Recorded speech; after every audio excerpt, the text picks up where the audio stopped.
Baiklah, sebelumnya Om Swastiastu. Nah, pada kesempatan kali ini saya akan mempresentasikan hasil analisis jurnal pada LKM 9, yaitu dengan judul Studi Perbandingan Nanopartikel dan Aditif Bahan-bahan bakar alkohol biodiesel campuran solar untuk peningkatan kinerja dan emisi. Nah, sebelum saya mempresentasikan hasil analisis jurnal pada LKM 9 ini, saya perkenalkan diri terlebih dahulu. Perkenalkan, nama saya Niputu Wahidewi Arningsih, NIM 007, kelas 1B. Nah, jadi pada kesempatan kali ini saya akan mempresentasikan jurnal yang ada pada LKM 9. Nah, adapun pembahasan pada presentasi saya kali ini, yang pertama yaitu membahas tentang aspek permasalahan pada jurnal tersebut. Yang kedua, teori-teori yang digunakan pada jurnal tersebut. Yang ketiga, yaitu ada metode yang digunakan pada jurnal tersebut. Yang keempat, ada hasil dan pembahasan. Yang kelima, ada temuan atau kesimpulan pada jurnal tersebut. Nah, jadi saya mulai saja dari yang pertama, yaitu aspek permasalahan dari jurnal di LKM 9 ini. Nah, jadi yang menjadi masalah dalam jurnal tersebut adalah sektor transportasi menggunakan bahan bakar fosil untuk memenuhi kebutuhan energi. Jadi hampir 50% bahan bakar fosil itu digunakan untuk memenuhi kebutuhan energi di sektor transportasi, karena faktor ini bahan bakar fosil tersebut hampir habis.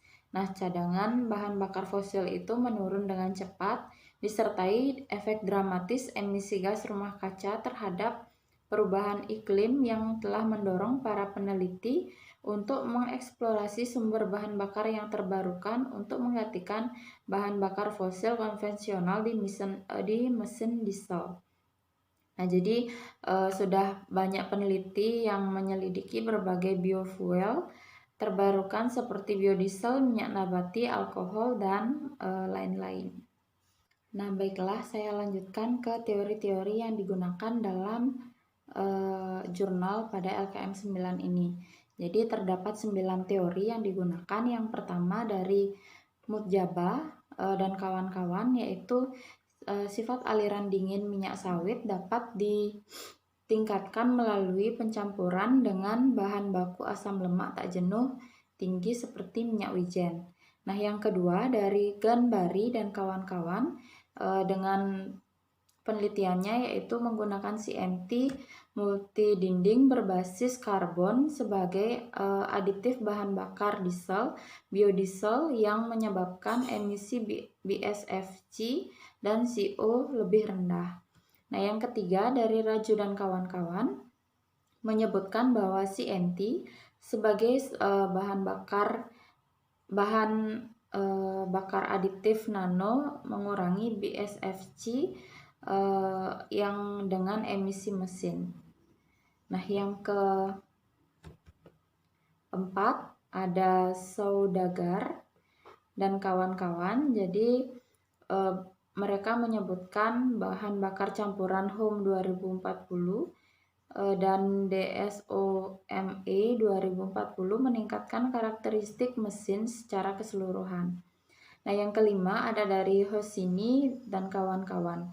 Nah, jadi mereka menyebutkan bahwa CNT sebagai bahan bakar aditif pada mesin diesel meningkatkan BP sebanyak 3,67%, temperatur gas buangan sebesar 5,57% dan BTI sebesar 5,57%. Nah, jadi yang keenam ada teori dari Gatt dan Jayare.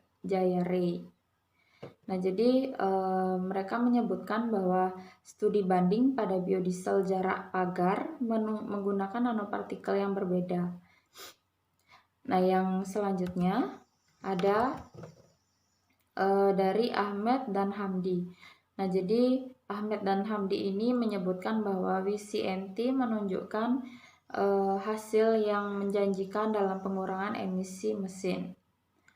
Nah, yang selanjutnya ada dari May dan kawan-kawan. Jadi mereka menyebutkan bahwa campuran bahan bakar CNT menunjukkan penurunan BSFC dan emisi mesin CO, NO, dan HC. Nah, yang terakhir ada teori dari Sasena dan kawan-kawan. Nah, jadi TiO sebesar 150 ppm sebagai aditif bahan bakar dengan biodiesel acaida konsina dalam diet to mesin. BSFC dan HC dan asap emisi berkurang. Nah, BTE meningkat sedangkan NOx emisi sedikit meningkat. Nah, sekian teori-teori yang digunakan dalam jurnal ini. Saya lanjutkan ke metode yang digunakan dalam jurnal ini. Nah, adapun metode yang digunakan dalam jurnal ini yaitu biodiesel disintesis dari campuran minyak wijen, kelapa sawit, dan dengan menggunakan proses transverifikasi berbantuan suara ultra. Nah, B30 dicampur dengan bahan bakar aditif sebagai bahan bakar dasar untuk membentuk campuran thinner proporsi yang berbeda sebelum pengujian mesin.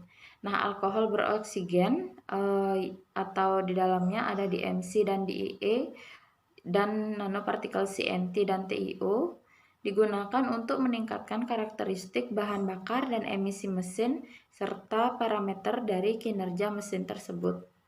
Nah, selanjutnya ada hasil dan pembahasan dari analisis jurnal di LKM 9 ini. Nah, yang pertama yaitu tenaga mesin rim dan torsi. Jadi nilai tenaga mesin rim tersebut lebih tinggi untuk campuran bahan bakar Turner dibandingkan dengan bahan bakar B30. Nah, yang kedua ada konsumsi bahan bakar spesifik rim. Nah, BSFC ini untuk semua bahan bakar yang diuji menurun dengan peningkatan pada RPM hingga 2050 RPM dan kemudian sedikit menunjukkan penurunan pada 2300 RPM. Nah, yang ketiga ada efisiensi thermal rim. Jadi BTE untuk semua bahan bakar yang diuji menunjukkan kenaikan hingga 2050 RPM dan kemudian sedikit mengalami penurunan pada 2300 RPM karena campuran udara bahan bakar yang buruk. Nah, yang selanjutnya ada emisi CO. Jadi emisi CO ini dihasilkan karena pembakaran parsial dan oksidasi parsial atom karbon dalam bahan bakar. Nah, yang selanjutnya ada emisi HC. Nah, penurunan yang signifikan dalam emisi HC dengan penggunaan DMC sebagai penyempurnaan bahan bakar yang dilakukan atau yang diolah selanjutnya menjadi solar. Nah, yang terakhir, hasil dan pembahasan yang didapat dari jurnal ini adalah NOx emisi. Jadi, NOx pembentukan ini terutama disebabkan oleh suhu dan tekanan pembakaran dalam silinder. Nah, sekian hasil dan pembahasan dari presentasi saya. Saya lanjutkan ke kesimpulan. Nah, jadi berdasarkan pembahasan materi tadi, terdapat 6 kesimpulan yang dapat ditarik dari jurnal ini. Yang pertama, yaitu rata-rata nilai tenaga rim dan torsi rim untuk campuran bahan bakar Turner lebih tinggi daripada B30 dan B10. Atau di dalamnya termasuk diesel komersial. Nah, kesimpulan yang kedua, semua campuran bahan bakar Turner menunjukkan penurunan rata-rata pada rim konsumsi bahan bakar yang spesifik yang selanjutnya juga digabungkan dengan bahan bakar B30. Nah, yang selanjutnya ada kesimpulan yang ketiga yaitu semua campuran bahan bakar Turner menunjukkan peningkatan efisiensi thermal rim efficiency. Nah, yang selanjutnya pengurangan yang signifikan sebesar 29,90% dan 21,90% dalam emisi CO diperoleh untuk campuran bahan bakar Turner beroksigen B30 plus DMC dan B30 plus DEE. Nah, masing-masing dibandingkan dengan bahan bakar B30 tersebut. Nah, yang selanjutnya, pengurangan maksimum dalam emisi Hc diperoleh untuk campuran bahan bakar ternal alkohol teroksigenasi. Nah, kesimpulan yang terakhir yaitu campuran bahan bakar terner lainnya menunjukkan peningkatan NOx emisi karena suhu pembakaran yang tinggi serta kandungan oksigen yang lebih tinggi.